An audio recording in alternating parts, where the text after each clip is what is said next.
Sanjay press स्थित एक mall में लोकहितम थैलेसीमिया सोसाइटी की ओर से शनिवार को नो मोर थैलेसीमिया जागरूकता सेमिनार का आयोजन किया गया।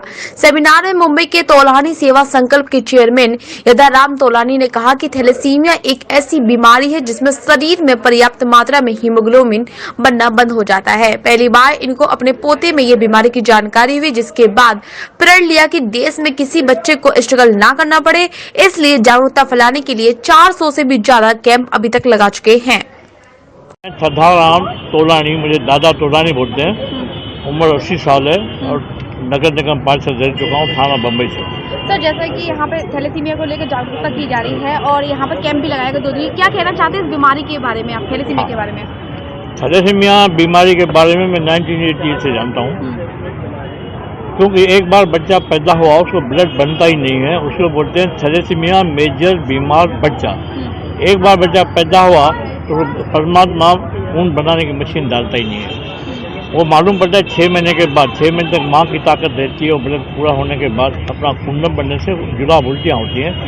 डॉक्टर की दवा से फर्क नहीं पड़ता, पर डॉक्टर स्पेशल चेक करके डिक्लेयर करता है कि थैलेसीमिया मेजर बीमार बच्चा है, इसको ब्लड चढ़ा। उस दिन से हाँ जी, कितनी खतरनाक बीमारी है, कितनी खतरनाक बीमारी। तो वही खतरनाक एक बार ब्लड चढ़ा नहीं पड़ता है। पहले छोटा है, 2 महीने में एक बाटल, जैसे बड़ा होगा तो हफ्ते में 2 बार 20 से 25 हजार से चला जाता है। सर, जैसे आप लोग जागरूकता फैला रहे हैं, क्या आपके परिवार में भी कोई थैलेसीमिया का मरीज था या कुछ? मैं 1988 में, उस समय मेरी बहू प्रेग्नेंट थी, तो मुझे अगर किसी ने बताया कि थैलेसीमिया की बीमारी के बारे में जानते हो मेरा, नहीं तो उसने मुझे बताया, क्योंकि मैं नगर निगम पार्षद हूँ, ऑफिस में बैठा हुआ था। तो उसमें थैलेसीमिया और ब्लड डोनेशन कैंप मैंने उस समय लगा था। बहुत प्रेग्नेंट वजह से मैंने बच्चे का टेस्ट नहीं कराया। बाय द वे, ये मेरा नसीब समझिएगा, दुर्भाग्य में दुर्भाग्य नहीं कहूँगा कि मैं नसीब समझूंगा। मुझे पोता सिखा गया, मेरे घर में ही जुलाई में पोता पैदा हुआ 1989 में, और वो 2005 में चले गया। पूरी दुनिया घूमा, उसका कोई इलाज नहीं था, क्योंकि मेरे लड़के के साले अमेरिका में 3 है, पूरी जांच की फायदा नहीं हुआ तो वो बच्चा चले गया। मैंने 1988 से ये काम चालू रखा, मेरे घर में बच्चा पैदा और किसी के घर में पैदा ना हो, कि पूरे देश को, पूरे हर समाज को मैं अपना घर समझता हूँ। अब तक आपने कितने कैंप ऐसे लगाए हैं सर? आपने कितने कैंप? उस दिन से मैंने कैंप लगाना चालू किया, ये बच्चे पैदा न हो तो इसको बोलते हैं थैलेसीमिया माइनर चेकअप कैंप। एक माइनर है जिसको ब्लड कम बनता है, दूसरे को कम बनता है, उसको बोलते हैं माइनर होगा, मेजर बच्चा है। तो ये माइनर चेकअप लगाते हैं। समझिए कोई माइनर है तो उसको मना करते हैं कि माइनर शादी मत कर। अमिताभ बच्चन साहब भी माइनर है, माइनर से माइनर शादी नहीं करना, ये माइनर शादी कर बच्चा होने का चांस होता है। ये समस्या देखकर हमने ये शिविर चालू किया। पहले तो वहाँ थाना बम्बई में 2010 से हम बम्बई के बाहर निकले और अभी तक हमने 400 शिविर लगाए हैं, 200 शहर, 9 स्टेट, 1 लाख से ज़्यादा लोगों का चेकअप कराया। माइनर जो है देश के अंदर एवरेज 12% है, कि समाज में 25% माइनर है। तो ये जानकारी एक बार माइनर है, माइनर शादी का बच्चे पैदा होना बंद हो जाएंगे। और इसके लिए कुछ 14 कंट्रीज के अंदर, देशों के अंदर एक कायदा है, शादी के वजह चेकअप करते हैं और माइनर है तो उसको रोका जाता है। वो मैंने एप्लीकेशन भी अपने गवर्नमेंट को दी है कि ये 14 कंट्री के अंदर आप भी ये कायदा करो ताकि ये बच्चे पैदा न हो। 3 लाख के करीबन बच्चे देश में जिनको ब्लड चल रहा है। ब्लड डोनेट जो देश के अंदर हो रहा है उसमें 40% बच्चे खा रहे हैं और 50,000 करोड़ रुपया इस बीमारी पे हर साल देश का जा रहा है। 3 लाख बच्चे हैं, 15,000 बच्चे हर साल जन्म दे रहे हैं।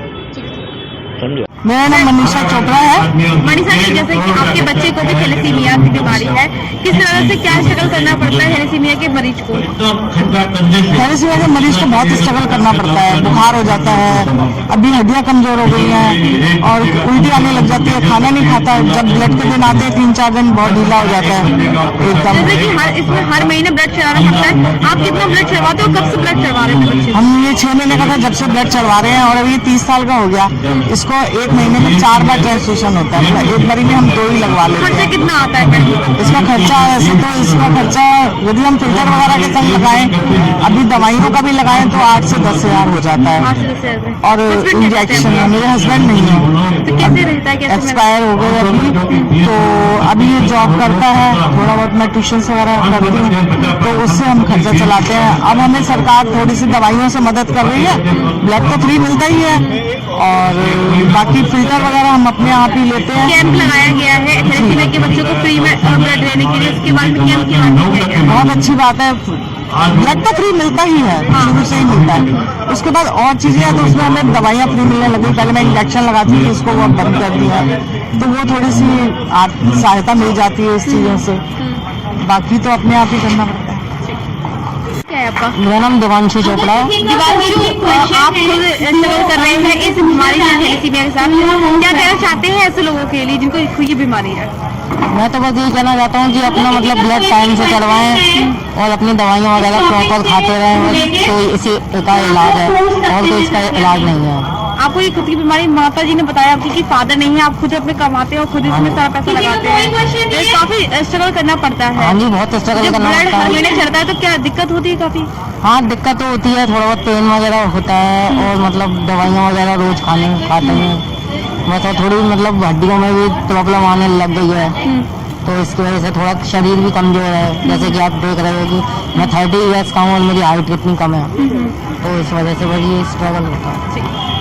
लेटेस्ट खबरों से जुड़े रहने के लिए देखें हमारा YouTube चैनल, करें लाइक, शेयर, सब्सक्राइब।